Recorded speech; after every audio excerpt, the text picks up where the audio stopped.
محترم ناظرین، اخبار الہند میڈیا چینل پر آپ کا استقبال ہے، خیر مقدم ہے۔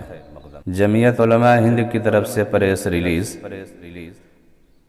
جمعیت علماء ہند کے صدر مولانا محمود اسعد مدنی صاحب نے آج یہاں اپنے بیان میں کہا ہے کہ جبری تبدیلی مذہب کا الزام لگا کر جس طرح عمر گوتم صاحب و دیگر کو گرفتار کیا گیا ہے اور اسے جس طرح میڈیا پیش کر رہا ہے وہ قابل مذمت اور باعث تشویش ہے۔ اقلیتوں اور کمزور طبقات کے معاملے میں میڈیا کا جج بن جانا اور انہیں مجرم بنا کر پیش کرنا یہ ایک عام سی بات ہو گئی ہے۔ ماضی میں تبلیغی جماعت کو لے کر اسی طرح کا رویہ اختیار کیا گیا تھا۔ اس کا نتیجہ یہ ہوتا ہے کہ جن کو ملزم بنایا جاتا ہے اس کو اور اس سے وابستہ لوگوں کو کافی نقصان اٹھانا پڑتا ہے، اور بعد میں جب عدالتیں ان کو بے قصور قرار دیتی ہے تو یہی میڈیا خاموشی کی چادر اوڑھ لیتا ہے۔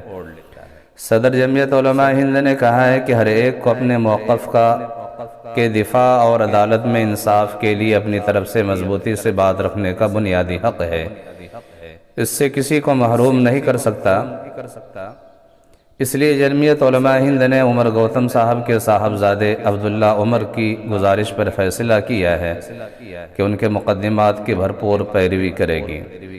مولانا مدنی نے کہا ہے کہ اگر انہوں نے کچھ غلط کیا ہے تو یہ کام عدالت کا ہے کہ ان کے لیے سزا طے کرے۔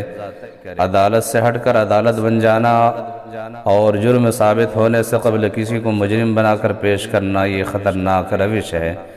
ہم عدالت کو بھی متوجہ کریں گے کہ وہ میڈیا ٹرائل پر روک لگائے۔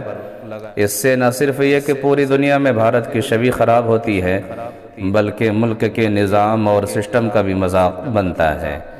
نیز انصاف کی جد و جہد کرنے والوں کا عرصہ حیات تنگ ہو جاتا ہے۔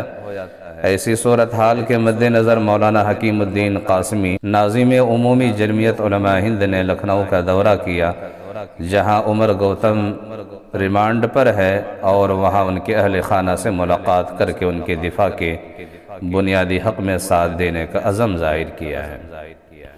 مولانا محمود اسعد مدنی صاحب نے یوپی سرکار کی طرف سے بیان بازی پر بھی سوال اٹھایا اور کہا ہے کہ سرکار کو سب کے لیے برابر ہونا چاہیے۔ نرسنگھانند جیسے لوگ لگاتار مسلمانوں کی دل آزاری کر رہے ہیں اور مذہب اسلام کی توہین کر رہے ہیں مگر سرکار کوئی بھی کارروائی نہیں کر رہی ہے۔